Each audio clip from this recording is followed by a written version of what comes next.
You are now listening to CTR Media Network. What up, family? CTR Media Network. Yeah.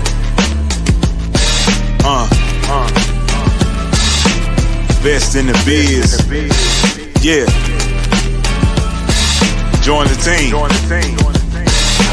CTR is who we are, the media network, that's the best by far. Whether you listen at your home, at your job, in your car, come get the information that's needed above par. Never lasting, motivational podcasting, giving you the answers to the questions that you're asking. Serious talks and topics, how to come up and profit, how to better yourself, your health is here, we got it. Reaching 350 million, they tuning in.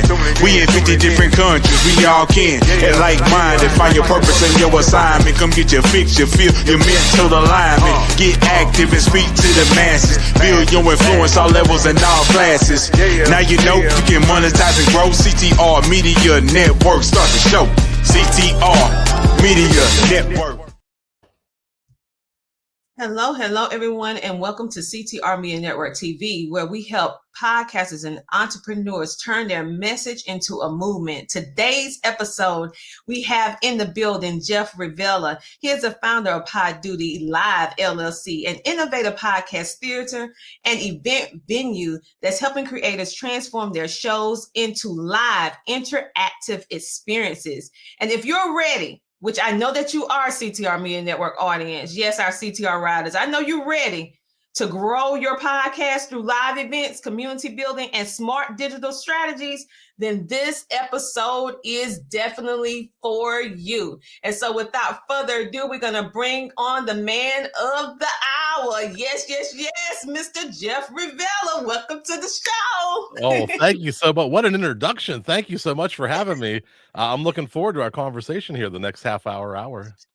Yes, I'm looking forward to this conversation as well, because like I told you before, podcasting is what I do. I absolutely love it. And I love meeting people that's within the industries that's doing the exact same thing, but took some ingenuity, some innovation on the way that they deliver or way that they do podcasting. And you're definitely one of those people that's been, very innovative. So Jeff, when you think about the world of podcasting, we often feel like it's a solo journey because we normally start off by ourselves podcasting. But what made you see the power of opportunity in going live?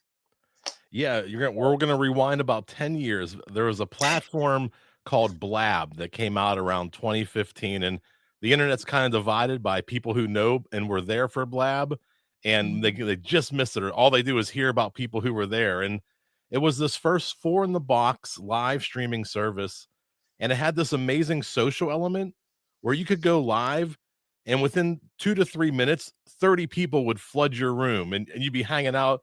I started doing a trivia show, and this idea that I could be in my basement hosting this global show with, people coming in from all over the world, Portland, Maine, or Portland, Oregon, Florida, Canada, everywhere. They're playing trivia with me while I'm sitting in my basement.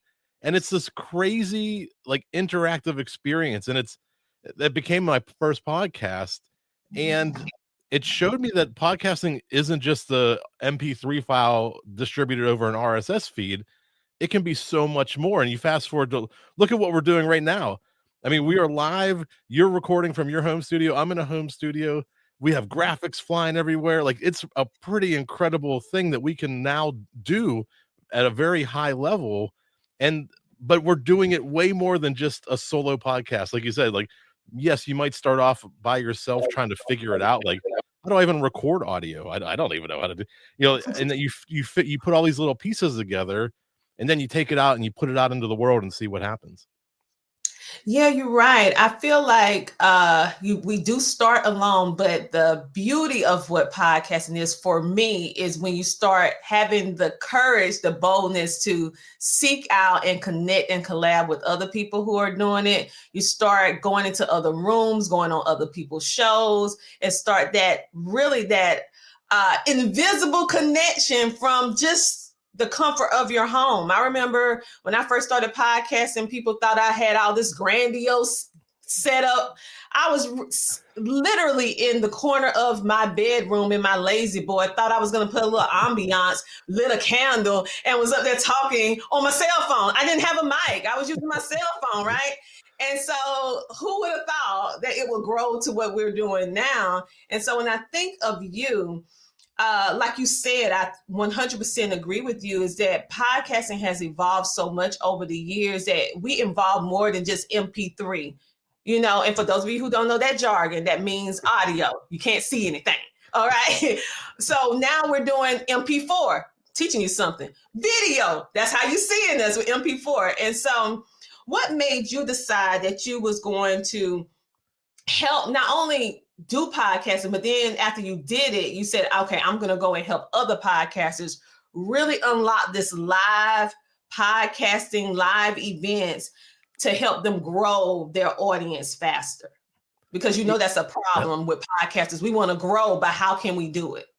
Yeah, it's one of those things that was almost like a perfect storm, because after Blab folded, I wandered the internet looking at, I tried Google Hangouts and Appear In and Hop In and all these other services, but nothing ever fulfilled what Blab delivered. And so I thought, well, what if I could just build a theater that fit in the back seat of my car, and then I could set it up anywhere. I didn't need walls or structure. I could go to a pavilion in a park or alongside the river at a walking trail and just interview people walking by, or house parties. I thought about like doing raging kegers in the basement and doing my trivia show and traveling and setting it up. So this idea of, I wanted to continue that connection and entertaining. And a friend of mine opened a coffee shop right around, I want to say March 30th, 2020. And so we had booked to do a night of live podcasting, and we're going to do free tacos and drinks and trivia. And unfortunately, like March 27th, we were still like, maybe we could still have it.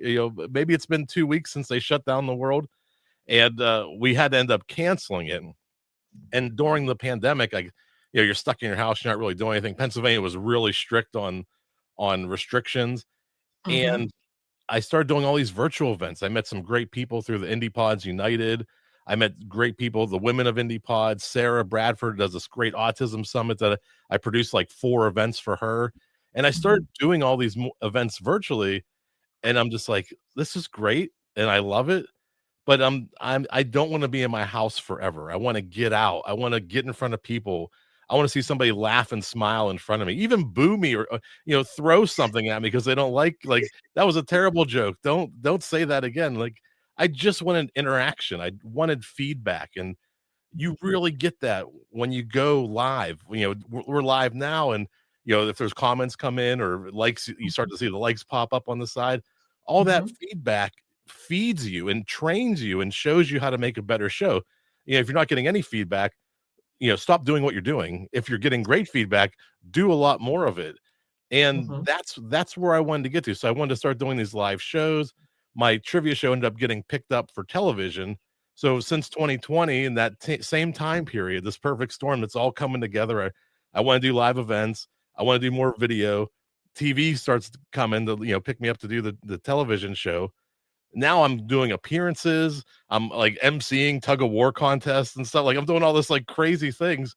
And this idea of this virtual theater, this infinite seat theater where I can, my theater, if you look behind me, it's only 40 seats. It's not huge, but it's as big as Madison Square Garden because it's all built for live streaming. So I could have 20,000 people watching my little 40 seat theater, and I'm not restricted by the confines of my walls. It's I call it the concept is called the infinite seat theater. So that's where I wanted to get to. I wanted to build something that creators could come in without like tremendous risks. Like, if you want to do a podcast at a hotel, you got to rent a ballroom, and and then you got to hire the catering and get the chairs set up and the tables and the wiring. That's thousands and thousands of dollars. Podcasters can't do that. So what if we took these small spaces in these towns that were, struggling. I'm in the Rust Belt, Pennsylvania, Pittsburgh area. We have some struggling towns. There's good real estate. The infrastructure is already here. And what if we could take that whole concept of connecting the world and making this place like a central hub for doing that? That was a great idea because at the end of the day, one of the main things that make the world better, in my opinion, is for us to improve what's already here and to expand our connection with people. Many times we get to the place where we're like, well, I don't know, I'm not doing people today. Well, guess what? We're built that we need that human interaction at some point. You're going to need somebody. You want to have some type of interaction. So podcasting for me, that is what it has done for me. Like, I grew up in a very small town. It enabled me to be able to connect with the world. And now you're telling me that you built this theater, which is one of the main, I would say, now that we're out post-COVID, more people want to get into studios, more people want to do things in person. But like you said, the overhead costs, they don't know how to work equipment. They don't know the nuances of even how to stream online. So for podcasters who are out there right now, who have been doing audio all this time, they want to transition into video like we're doing today. What do you think they should do before, and what is the first thing they should plan for before they even transition from audio to video? Yeah, if you're just getting started, what you did is exactly the way I would describe how to start. I tell people you don't have to go out and spend hundreds and thousands of dollars on equipment. Chances are you have a way to record audio right now.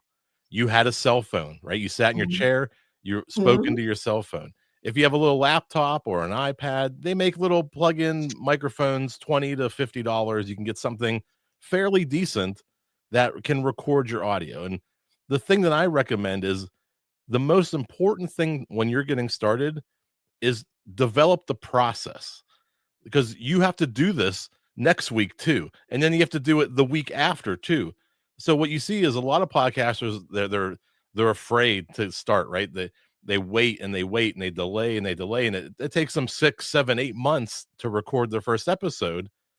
And then they finally do it. And they're like, I did it. I finally did it. They're like, whew, that was such a, and then they release it and they're like, what are we going to do for week number 2? So you can record audio with the things that you have. Your first episode isn't going to be spectacular. Your 5th episode will be a little better.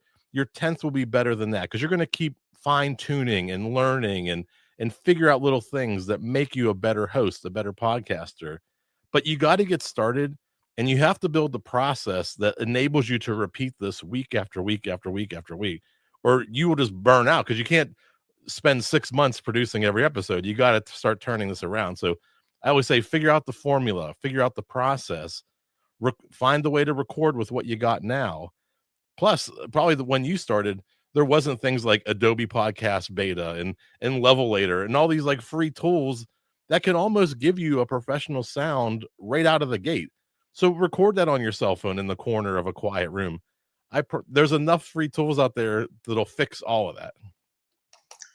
I 100% agree with you. Work with what you already have, drop the excuses and move forward even when you don't have it all figured out. Yes, you write out the plan, but be willing to be flexible and adjust as you go. Because for me, podcasting was not just one straight line. It was something that I had to learn as I did it. I got better. Of course, I had a concept of what I wanted to do, what I wanted to accomplish and all that good stuff like that.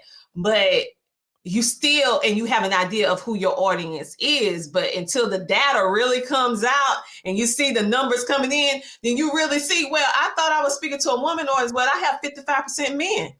Okay, well, I need to have a little bit more content from the men, because they're tuning into my show a little bit more than the women. They're like 43, but I have more men. So let me make sure I adjust it a little bit so that I can appeal to my wider base audience. So that's a whole different topic. But anywho, now when I'm thinking about what you're doing with podcasting, and for people who are currently podcasting now, for example, and they want to transition to what you're doing with your live theater, what are some suggestions on how they can flip their podcast into a small live or a small hybrid event? And how can they use what you do in order to assist them, because they don't want to go at it alone? You know what I'm saying? Because it can be nerve-wracking.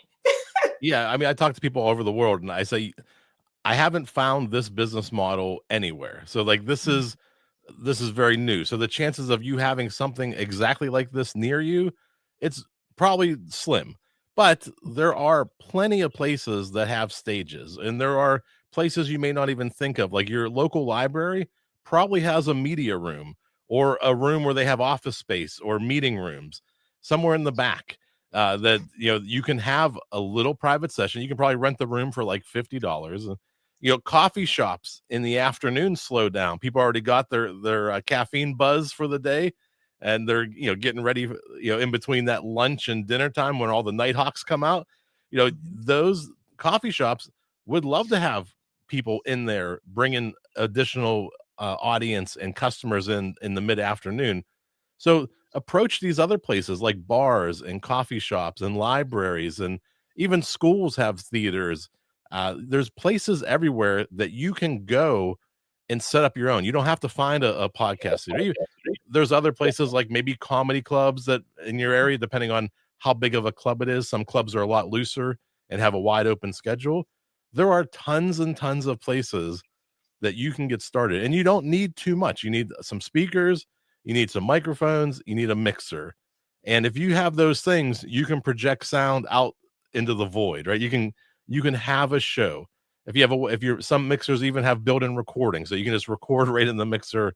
It's pretty easy. So you have a power source. And I mentioned a couple of spaces earlier, like community parks have stages. A lot of times they have like little clamshells or little pavilions. Run a pavilion. Don't just think of it as a place for birthday parties and graduation parties. Run a pavilion, maybe $75 to have a pavilion for a whole day. Record some shows out in the open, have some friends come out, make it a tailgating experience, make it a party, make it something special that they don't get to do every day. And you'll find places everywhere to start doing live podcasting.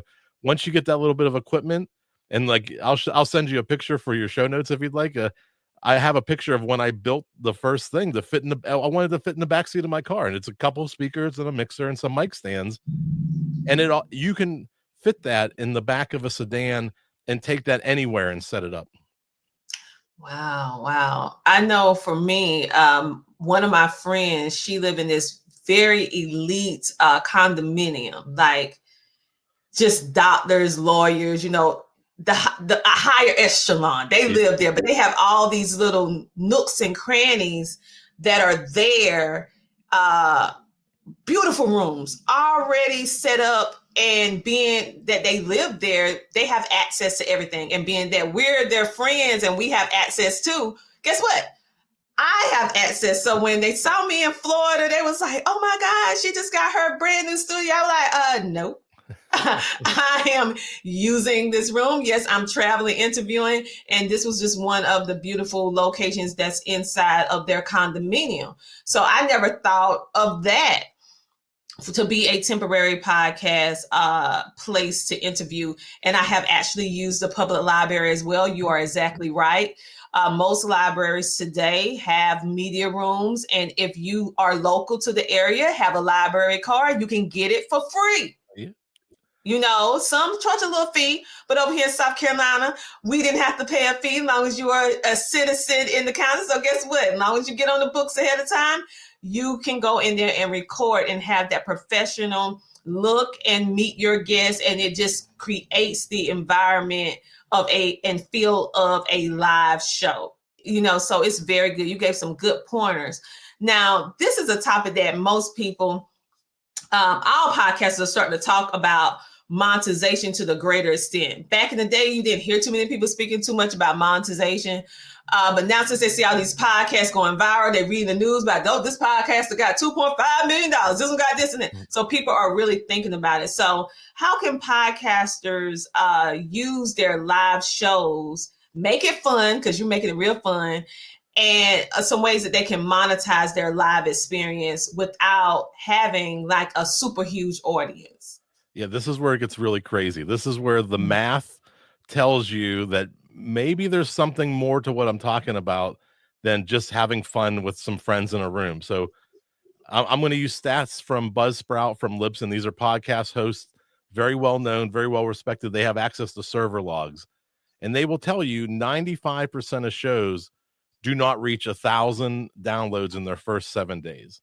So that's substantial. And that's important because when you want to go sell ad space on your podcast, ads are sold in CPMs or cost per 1,000 downloads. So, and you get about $20 per 1,000 downloads. And if we know 95% of shows aren't really getting to that 1,000, the best case scenario is maybe $20 for a host read ad. There's other things you can do to tease that number up and play with it and add packages and email, but in a cost per 1,000 world, $20 per 1,000 is a pretty realistic. So if you divide that 1,000 downloads by $20, the cost to get one download, your profit is 2 cents per download. So just keep that in mind. So this MP3 file that you're releasing to the world, 1,000 people downloaded it, and you're going to get about $20, about 2 cents per listen. When you go to a place like I do, or you go to the library with a free room because you live in the area, and you sell, let's say you sell 5 tickets to your podcast, right? And you sell them for $10 a piece. Those 5 people that are watching your podcast are worth $50, right? That is, what's the math on that? 500 times more, or 1,000 times more, 250 times more valuable. I think that's even low. I think it's 2 times 50 times 5. I guess it's 250 times more valuable. It's substantial. The 5 people that are going to make 2.5 times more money than 1,000 people downloading. Do you see where this is going? This is why I believe if most podcasters aren't getting the Joe Rogan numbers or the million download numbers, I think we have to find another business model. And I really think these live performances are the way to go, a way to at least break even right out the gate. You can break even your first month with one event, could pay for your expenses for 6 months, really, when you think about it. And we know that podcasting live is becoming a thing. Like, we're seeing people come through town. We're seeing the podcasters come through town. We see people touring, the NPR's tour, the Joe Rogans, the Kill Tonys. They're filling Madison Square Garden and these other arenas because they're drawing that kind of audience. So podcasts are able to now fill theaters and fill arenas. The problem is, I'm at home in my home studio. It's safe, it's comfortable. I know I can come home, turn my computer on, and I'm going to sound great. And a lot of podcasters get to this point and they stop. Like, they don't go. Like, they want the money of the theaters and the arenas, but we're kind of boxed into our home studios. And what I'm trying to build and what I'm trying to show people is these middle live events somewhere between your home studio and Madison Square Garden. This is kind of that stepping stone to get there, because how else are we building the talent to fill those theaters? There's nothing in between. You just have to be a comedian or an actor or actress with a large following that can do it. Podcasters have to get a stepping stone. We have to find a way to get from our home studios to those large theaters. And when we start to think of live as a revenue model, as a different way to monetize our podcasts, this becomes something very, very different. It becomes very real, very fast, because not just 5 people buy tickets to your next show. What if it's 20 people? When it gets to 30 people, you don't have to have a ton of people to be making some serious money from live performances. Oh, I think you're still. That is so true. That is so true. And one thing that I teach is, if these platforms are not monetizing you the way you want them to monetizing you, then you need to take it up and do it yourself. Okay. You need to do it yourself and collab and work with the right people. If you don't know how to do everything yourself, how to make a model of how you want to monetize your show. I tell people, think about your unique, whatever you bring to the table. What is it that you saw, that you experienced, that you lived, that you can actually rinse and repeat and duplicate it and make it an experience for the people? And so I 100% agree with you with live events, because we did an event. I have never did a live show with a live studio audience, but I always wanted to know how that felt. So I did it about 2 years ago. And oh my goodness, the feeling of a live show. When I walked in the room, because my staff kept me away from everybody until it was time for me to come out. When I came out, I'm very emotional. Like you can see if I like some, if I don't, I'm very animated. That's the best word. I'm animated. Like when I came in that room and all those people were standing up, clapping, I'm like, I was like, okay, because we know people watch our shows, they listen to our shows, but it's a whole different scenario when you're actually putting a face to the views that you have no name. And if you have never experienced this as a podcaster, don't be afraid. Go ahead and do it. You don't have to have a big grandiose thing. My first event that I did, we had about 50, 55 people, and that was a lot to me. My friend said, this ain't nothing but a little birthday party, girl. This ain't nothing. This ain't nothing. I was like, it's something to me. I'm like, oh, I don't know. But it was just amazing, right? And so when I see what you're doing with your background, well, not your background, your actual theater, it is amazing. And the experience that you have, the real connection that you have, not only with the guests, because it does something different with the synergy when you have it in a studio audience versus you just talking, right? So I just like, wow, when I'm thinking about how you're doing it, I'm like, I'm ready for people like to duplicate the franchise or do whatever it is so it can come over here in South Carolina so I can be a part of it. So when I'm thinking about engagement and community building, because I can really see how you're big with those two factors. And Poduty seems like it exemplifies those two words very good. So what are you thinking your superpowers are in turning them listeners into loyal fans? And how can we as podcasters or TV hosts reciprocate the kind of community feel that we want to create, that you create with Poduty? Yeah, a couple things. One, we didn't really expect this, but one thing that we've seen since we've launched this and we assign a date, we start building out the landing page. For most people, they say, hey, I have a podcast. They tell their friends, they tell their family, and you might get some sympathy downloads, or they might say that they're listening, or there's just something off a little bit about when you're passionate about something and you're trying to bring in friends of it. It doesn't really always resonate. It's almost more the strangers, the people who have similar interests tend to resonate with your online podcast more. But what we found out is when you book a date and you say, hey, we're celebrating our 20th episode next month. We're going to be live on the main stage at the Poduty Podcast Theater doing our 100th episode or whatever it's going to be. That instantly gives a level of credibility to your show that I haven't seen work with anything else. When now all of a sudden your friends are like, wait, what? You're going to be on a main stage at a theater? And your family's like, oh, we're going to come to that.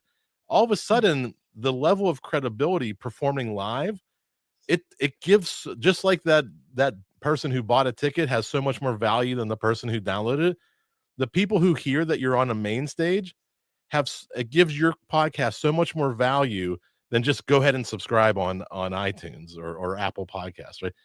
It really builds this level of credibility that you just can't get anywhere.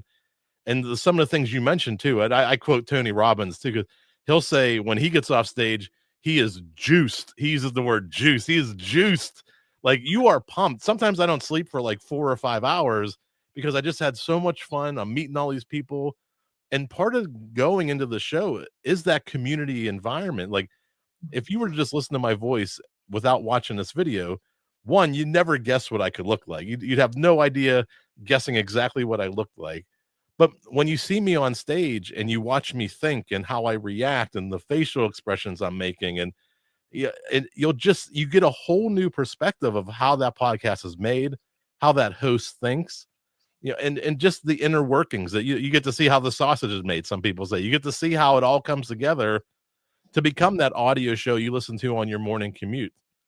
And then afterwards, you get the meet and greet. There's handshakes, there's high fives, there's thank you for doing this. This was a great night out. I would have just sat at home watching Matlock, but now I'm here listening to your podcast. This is I'm having a great time. thank you for doing this. And your episode a couple weeks ago gave me some great ideas, and I built a birdhouse or something, something, whatever you talked about.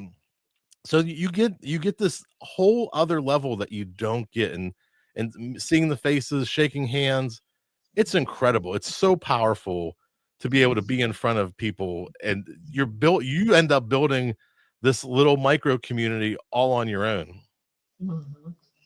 I agree with you. So, and I'm just hearing you speak, and it's like I'm tracking back to that moment. Now, since then, I have done many live things in person, but it will never be like that first time, because that was a time where I had most fear, most anxiety, all the different things, and then it still turned out okay. And it just, I would encourage anyone that can do it.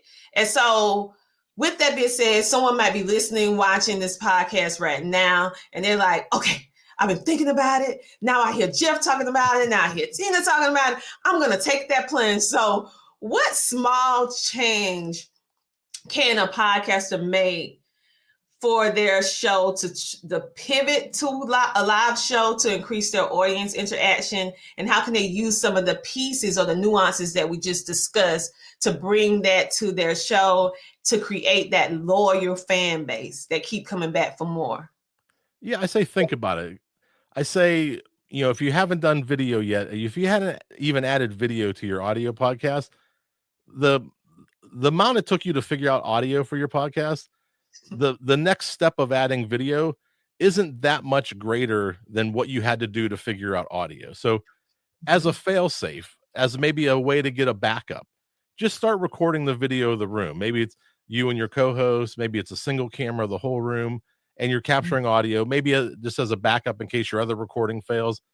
It's not a much bigger step. It's not a big incremental step to add video. And when you start doing that, now you get to see yourself on camera. You get to see how you perform. Like, you get to see I'm playing with a pen this whole time, and like I'm not clicking it, so you won't have to clean that up in editing. But like, you do things that you don't even know that you're doing, and you start to envision like how this would become a show for the stage. And you think in that term. You think about, how do I keep this moving, right? How do I get past my mistakes? How do I get past my hangups? The most important thing about a live show, I tell people, is if you make a mistake, I promise you, you are the only one in that room that knows you made a mistake. To everybody else, it's just part of the show. So if you have like a little intro and you skip a paragraph, nobody knows. If you said the word wrong that you had planned, I was going to say it this way and I said it that way, nobody knows. So as long as you stay professional, as long as you keep the show moving, you are the only one who knows. Now, you can go back at the end, just like sports players do. They review the tape, see what went wrong, what went right. You'll do that because especially if you're the editor, you'll do that 50 times when you're editing the show. You get to hear it over and over again. But you'll get this perspective of watching yourself, watching the recording, and just learning how to keep the show moving. Like, we haven't had any breaks, any stops. Like, the conversations kept flowing. This is kind of what you're looking for. How do you keep that show moving in a way that's engaging for the hosts, the guest, and that'll be engaging for the people watching at home too? Exactly. And I just say, just get comfortable with having a conversation. And so that's just for me. I just love meeting new people. I'm very inquisitive. I like to know and learn more different things. And so when I saw what you've done, or what you are doing, not done, what you are doing, I'm like, ooh, I never heard of that before. A theater for podcasting. Oh my goodness. Now, I love acting and stages and all of that. And why didn't I think of that? So I'm like, that's absolutely amazing. And so I love what you do. And if I'm ever in the area and you guys are open, I'm going to swing on by, because I want to get the real life experience. But from your experience, because I know that podcasting, even if you're doing the live streaming, that's part of the digital marketing industry, dealing with live shows and stuff like that. So as the expert that you are, what tips can you give a podcaster or maybe a streamer to help them grow right now? Something that they can do that's small. Okay, not too overwhelming. Yeah, even though it's a video medium, if you're just talking live streaming, Mhm. the best thing you can do is work on your audio. The other things are a little more forgiving. The lighting is a little more forgiving. The positioning of the camera is a little more forgiving. But if your audio is bad, nobody's going to stick around at all. If you put a condenser mic in the center of a room and have 6 people talking around it, no one's going to watch that. That's a problem. That's something that you need to work on. If you're going to do live streaming and video, make sure you have the audio dialed in. Audio is so much more important for your video than the actual video is. The other stuff will come, but don't start putting it out in the world until you know that you have the audio right. Make sure you're mic'd properly, that you're getting the proper channels, you're controlling it, you're able to adjust the volume for each microphone. Headphones are a big part of that too. Make sure you don't have to pump the sound back in for everybody to hear. They're all in the same room. If they have earbud, like I'm wearing earbuds, you can barely tell. Those things are important to keeping the sound quality high. And that's how you keep people watching a video, is with good audio. You do, and you need to learn how, if you can't do some of that stuff, learn how to use that mute button so you won't have all that extra sound in the back if you're not that technical. You're right. Sound quality is very important, because even if you're saying some great information that can truly help people, they're going to be distracted by all the different things that's going on. So they will lose their focus, and they have so much content that they can watch today. They'll just simply scroll up, scroll left, scroll, they would just keep moving. And so the thing is, we want them to stay on your video, stay on your audio for the entire time. I want to ask you this question. If someone, because I know a lot of people watch our shows, we have entrepreneurs, we have business owners, we have podcasters, streamers, and all this stuff like that. But we also have people that are on the fence about they want to start that podcast. They've been saying they're going to start that podcast. We going into year 2. They still haven't started. So what would be the thing that you would say that can potentially encourage them to take the leap, stop being so afraid, to go live and start planning that first event that can actually help them, jump the hurdle, so to speak? Yeah, the advice that I figured out on my own back in 2015, when I spent years deciding if I wanted to do a podcast or not. I'm from Pittsburgh. I tend to speak fast and make all my words one sentence, and nobody knows what the heck I'm saying half the time. And I learned that the only person thinking about me and how I sounded, because I don't want to hear my voice. Nobody wants to hear my voice on camera or see my face. I have that face for radio, they say. And you don't want all those things were me. The only one thinking about my voice and how I looked, that was me. Other people have, I say they're getting the kids to soccer practice, or they got bills to pay. But for whatever reason, maybe they chose to listen to my trivia show to escape for 30 minutes. My only job is to deliver on what they were looking for. If they were looking for 30 minutes of entertainment or me being goofy with my trivia games, like those are things that's my responsibility. They chose me for a reason. They're not thinking about how I sound or how I look. And that took me years to understand that no one cares. And I don't mean that in a negative way. I just mean nobody's thinking about you the way you're thinking about you. And I let that hold me back. And I really regret not starting and jumping in sooner. So do it. You won't regret starting this, even if you only do 4 to 5 episodes. And I dipped my toe in it. It was fun. I had a good time, but maybe it's not for you. But you did those 4 to 5 episodes. You became a little bit better of a speaker. You became a little more confident on camera. And maybe that little experience is what propels you to the next experience. But you won't have any of them if you don't start. If you're hung up on yourself and how you sound and how you look, you'll never go anywhere. Well, my question to you, and probably what everyone else that's watching and listening to this podcast episode is thinking, how can we get the Poduty.com effect? How can we experience what you do? Yeah, well, if you're in Pittsburgh, stop by. I'll give you a tour. And if you're stopping by, book a date. Would like to have you. We'll put up the show for you, so when you're in town, you could do your own show. so that when you get off stage, you'll be juiced as well. So, reach out to me. It's jeff@poduty.com. You can email me. I talk like this, whether I'm on camera or not. I do, 3 to 4 interviews a week. And I'm also doing like 3 to 4 calls where people are just really curious about the business model, the idea, how they can take this to their town. Because what I really see happening is just like comedy clubs serve comedians all around the country. Things like this that's behind me, podcast theaters like this are going to start serving podcasters in a live environment all over the country, so that I can go from Pittsburgh to Cleveland to Louisville to South Carolina and do a little tour on a weekend and come back home, a couple $100 in my pocket. I had a good time. I increased my reach. I made new connections, and these little clubs for podcasting are going to pop up, and people are going to do this more and more often. This will become a segment of entertainment that you'll see in your hometown probably within 5 years.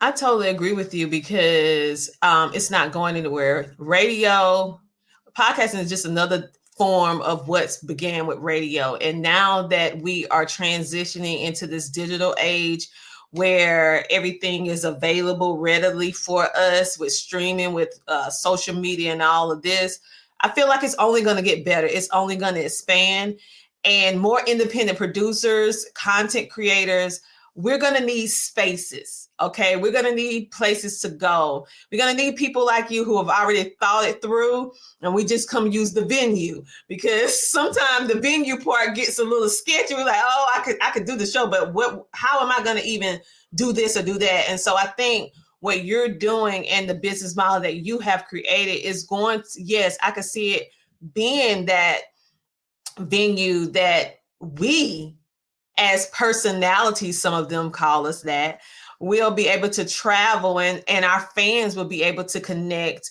and support us in different ways in a live venue. Again, I would just like to say your idea is just ingenious on what you brought theater and podcasting together. Never thought about it, but love both worlds, but never thought about bringing them together.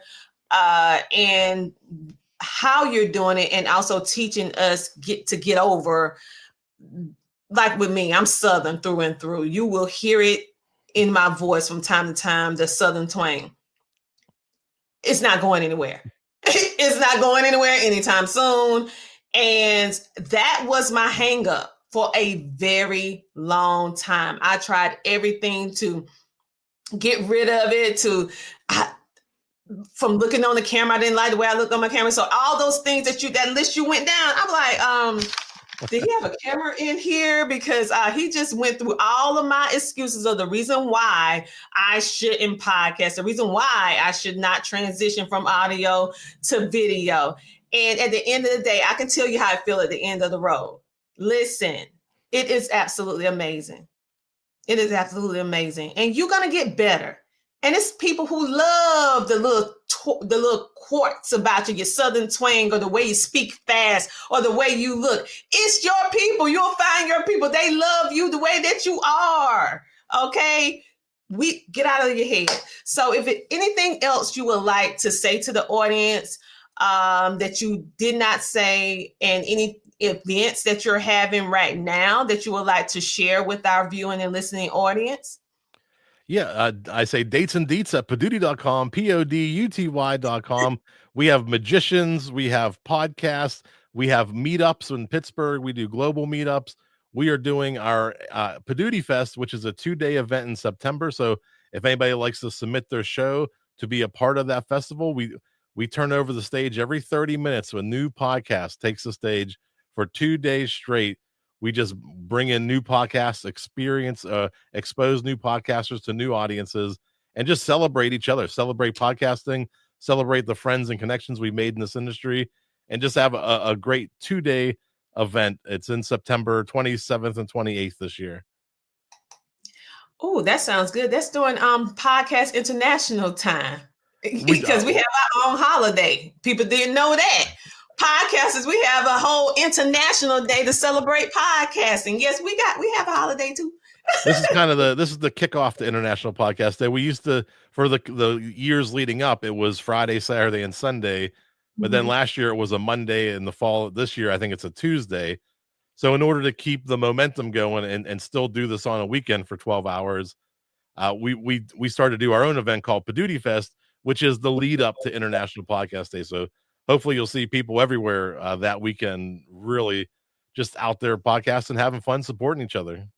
Sounds great. Sounds great. And thank you for sharing all of your information. Thank you for giving us these tips and strategies in order for our viewing audience that happen to be podcasters or streamers or on the fence to understand how to monetize, how you can actually start doing that, actually giving us the numbers on like what is a CPM, what is not, how much you're really going to make. It's about $20. So you need to figure out something a little bit better, and giving them tips on how to get different places to do their podcast if they choose to do a live show.